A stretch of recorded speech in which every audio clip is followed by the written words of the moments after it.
Hi everybody, in this video we're going to talk about effective teaching in general. And I love this quote because it says, effective teaching may be the hardest job there is. And I think this is so true. I think anybody can go up there and convey information to the students, but the key is, are you actually doing it effectively? Are they actually learning from your instruction and your teaching? And that's a little different than just standing up there and providing them with information. So, in this video, your objectives are on the left, and our agenda for the video, we're going to talk about the qualities of effective teaching, behaviors of effective teaching. We're going to talk about some aspects of effective instruction, such as environmental control and student relationships, and then we're going to wrap it up and relate this information to emotional behavior disorders. All right, so to get started, I want you guys to think about some questions. So, who was your favorite teacher and why? Who was your least favorite teacher and why? Who did you learn the most from and why? And who did you learn the least from and why? So if you guys want to pause the video and just kind of think about these questions. I think it's, your favorite teacher might not be the teacher that you learned the most from. And I think it's also important to think about who your least favorite teachers were and why, and who you learned the least from. So having examples of what not to do are hugely important, just as having examples of what to do are important. So kind of think about these questions.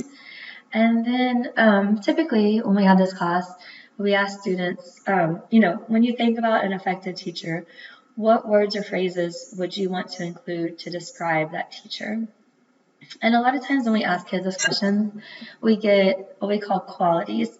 So a lot of times they say, oh, effective teachers are understanding and they're organized and they're caring and they can multitask and they're motivating and they're aware of individual differences and cultural differences and things like that. And these are great with regards to qualities, but qualities are essentially just kind of labels.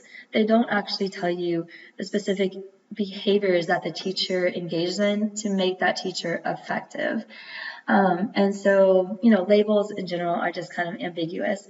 So labels are good, but they don't actually tell you what specific behaviors you need to imitate to make yourself effective. So I think a better question that your book poses, which I actually really like, and I'll bring this up kind of later on in the video, but the book kind of asks, okay, instead of just asking, what words or phrases describe an effective teacher, think about it this way. Say that you are getting ready to enter a classroom filled with middle school students, and the higher-ups are going to monitor your classroom with hidden cameras. And if your students are engaged and exhibiting success 85% of the time, then you're going to earn $10,000. So that's huge. If you can go in there and you can show that your students are being successful 85% of the time, then you get lots of money. So that changes things. So putting money to situations changes the perspective. And in that case, you go and ask, how am I going to be an effective teacher? How do I do this? Those qualities are not really going to help you. So hearing that a teacher in the past was effective because they were organized, you're going to want to know, okay, what organizational system did that teacher actually have? What behavior did that teacher engage in to make them say that, to make you say that they were organized or that they can multitask and things like that. So we want to narrow down these qualities and look at, what specific behaviors do we say that teachers have when we classify them as being effective? And so here are the behaviors of effective teachers that we typically hear. Activities are teacher facilitated, the instruction is direct and explicit, they give authentic examples, multiple opportunities for kids to return, for kids to respond, they engage in the students, they have routines and procedures. These routines and procedures are consistent across time. That's key. Whatever routine or procedure you develop in your classroom, it needs to be consistent across time. They communicate often, they're genuinely interested in their students, they're encouraging. And so all these things, these are things that we're describing are behaviors. These are things that we are objective, so we can see them, we can measure them. These are things that you guys can be trained on, you can practice. And a lot of these things in this list right here have empirical support. So there's research behind them. There's science and research showing that these things increase student success. So keep that in mind. I want you guys to kind of get away from the qualities of effective teachers, because qualities are labels and they're ambiguous and they can be interpreted different ways. But behaviors of effective teachers are actual things that you can see and you can measure, you can practice them. And so these are the techniques and strategies that I want you guys to focus on when you go into your classroom and you hopefully can be an effective teacher. So when we talk about effective teaching, the question is posed by your book, and I think it's a good one. Is teaching a science or an art? So we have all these techniques that have scientific research behind them. We know scientifically that they increase student success, but that's not the whole picture. So having these things and being able to deliver them effectively to your students, that's an important component of it as well. And so I think people would say that, it's both. We have science-based strategies, but the way that you implement them in your classroom comes from experience, and that's the art part of it. So those two things, being able that you can be, making sure that you're engaging with the students and you're relating to them, those things take practice, and it's kind of a performance when you get in front of students. But the techniques that you use should be science-based. And so I think the answer to this, once again, is that it's both. You have to have both of these to really be an effective teacher. So let's kind of get into effective instruction. One thing that you guys are going to hear me say throughout the whole class is that you always want to set your students up for success. And this just comes from experience. Sometimes you think you've given the students all information, and then a student asks a question and you think, oh gosh, yes, that was unclear. It wasn't unclear in my mind, but I can see how you guys are interpreting it. And so the next time you do the activity, you want to kind of fix it and reflect on the activity and make sure that you've changed that instruction so that your students can now understand the assignment better. So always setting our students up for success is key. And so there are some things that you guys can do with regards to making sure that your instruction is effective, just in general. And as we go through the course, we're going to talk about these things in more detail, but just in general, one thing that teachers always seem to talk about are what we call learning styles. So teachers will talk about, okay, you have your auditory learners and your visual learners and your kinesthetic learners and things like that. But I want you guys to kind of get away from that. So there's not really any evidence that supports that people are actually auditory learners or visual learners or kinesthetic learners. Basically, the research shows that students are the most successful when they're presented with multiple modalities. So you don't just want to plan your lessons and think, okay, this is going to appeal to my auditory learners. This technique is going to appeal to my visual learners. All learners are more successful when they have these multiple modalities. So you always want to make sure that your learners can hear it, see it, and feel it. So think about these three things for all of your learners and presenting these multiple modalities. So, making sure that you're talking about the concepts so they get that auditory input, making sure that all learners see the visual input of what you're teaching, whether it be a diagram or a PowerPoint or a visual model, anything like that. And then you always want to have some type of hands-on activity so that they're actually applying the material. And so you want to do that for all kids. Also, multiple examples are preferable to a single example. So provide your kids with multiple examples. If you're teaching them inappropriate behavior, talk about multiple scenarios where they would use that positive behavior. Give them examples of a non-positive behavior and things like that. Also, I want to point out that when you do effective instruction, it's purposeful. So you're purposely designing your instruction to set your students up for success. And to do that, you need to know about the material, you need to know the content, but you also need to be effective in communicating it. So you can know all about a topic, but if you can't actually communicate that to your students, then you're missing a key point and you're not going to set your students up for success. Remember, the idea is that your students learn this material. So having the knowledge base and being able to communicate that information is hugely important. And so your job as a teacher, and why we use purposeful teaching, is our job is to create experiences that increase the probability that the student will engage in the correct behavior and also maintain that correct behavior, whether it be a correct social skill or correct academic behavior, whatever that is. So we're going to purposefully teach the lesson and create experiences where they can practice it. And so that way they're more likely to practice it the correct way and maintain it the correct way.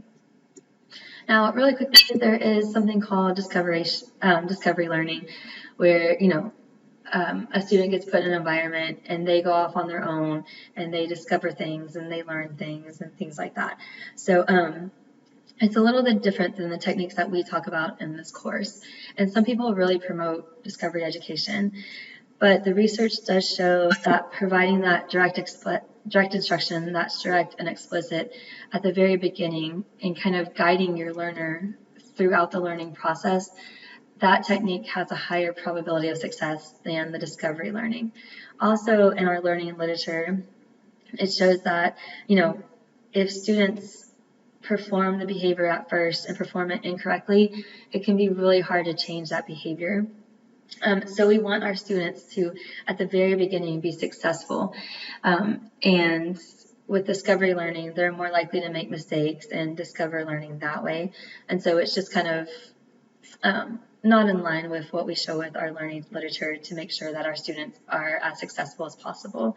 So the perspective that we take in this class is that we're going to use our instruction, present the material, present the lesson, model it, provide them with that visual and auditory modality of instruction.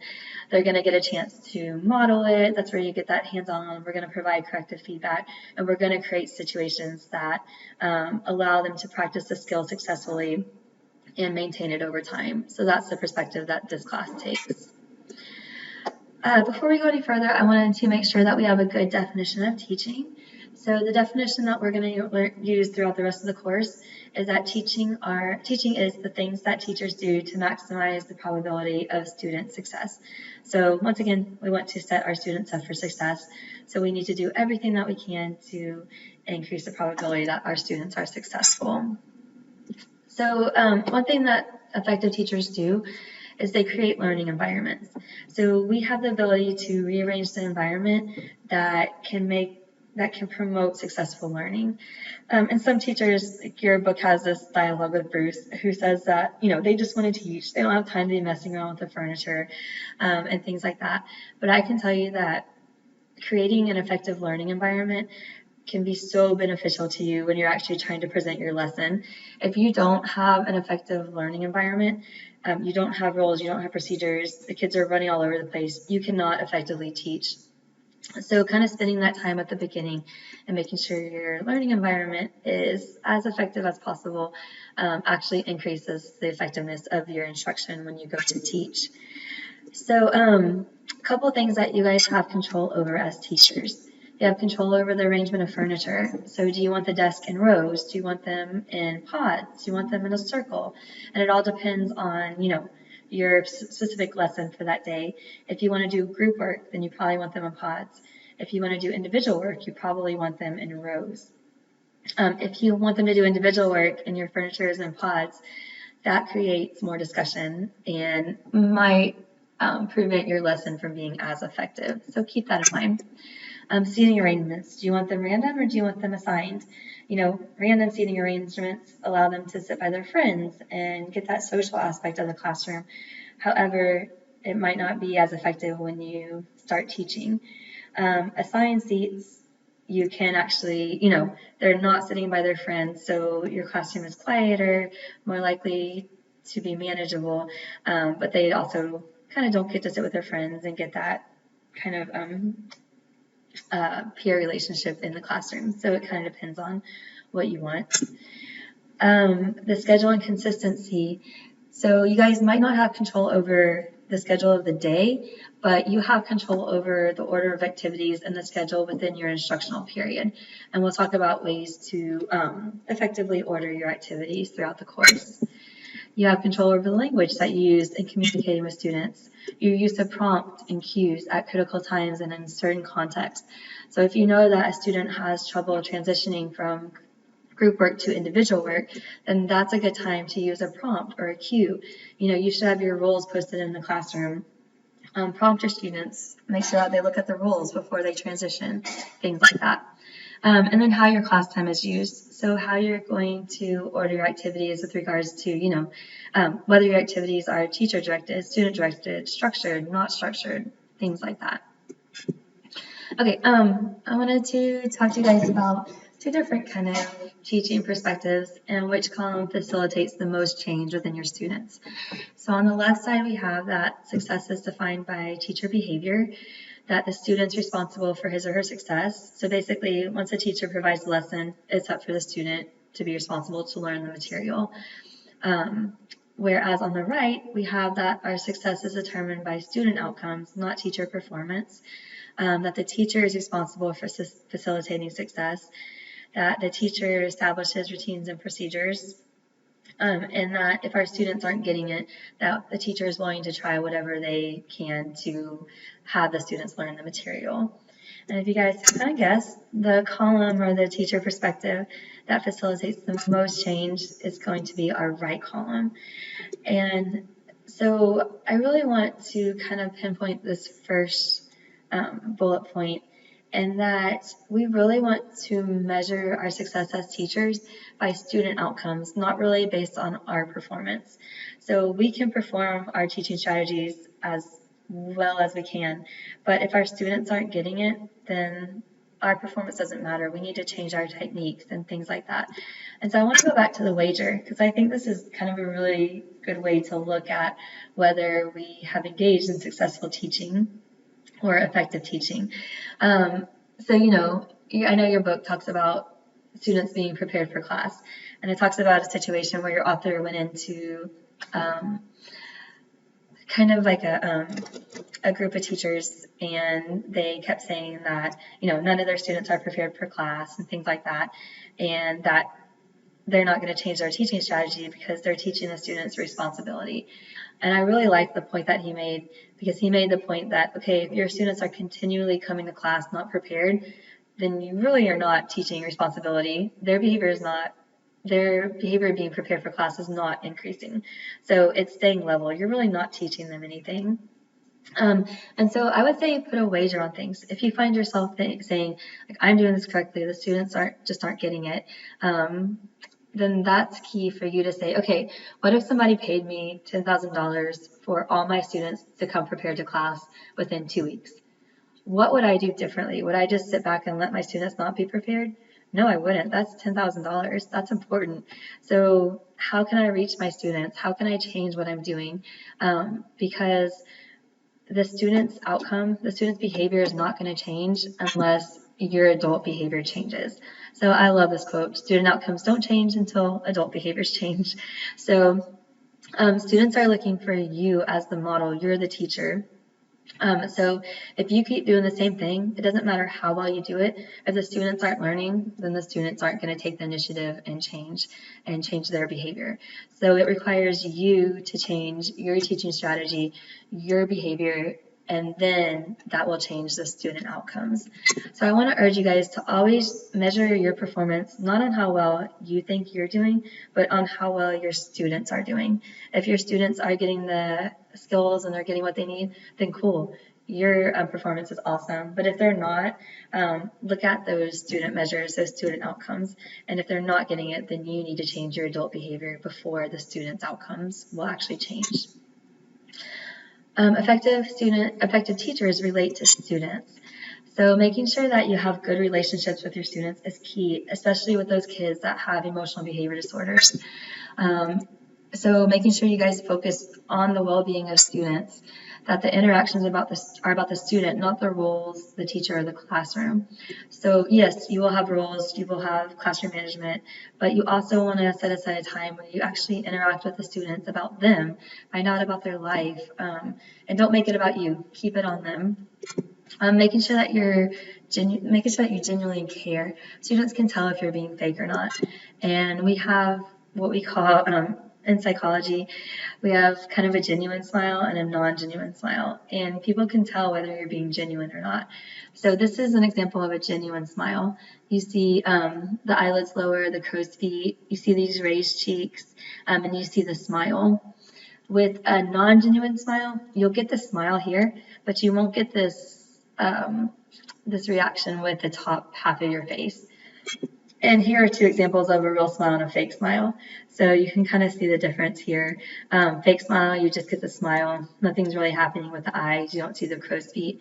Or the real smile, you start to see the cheeks raised and that crow feet on the eyes. And you can see it even better with these two pictures of Julia Roberts. So this first one, she just has a smile. Whereas the second one, you can see that real genuine smile of her cheeks raising and the crow's feet. So students will pick this up. So making sure that you are genuinely interested in them and you genuinely care and you have those genuine smiles are important. And those genuine smiles promote positive interactions. And this has a significant positive effect on enthusiasm and learning. So the more positive interactions you have with the kids, the more you genuinely care about them and are interested in them, the more likely they are to be enthusiastic about your class and to be enthusiastic about learning in your class.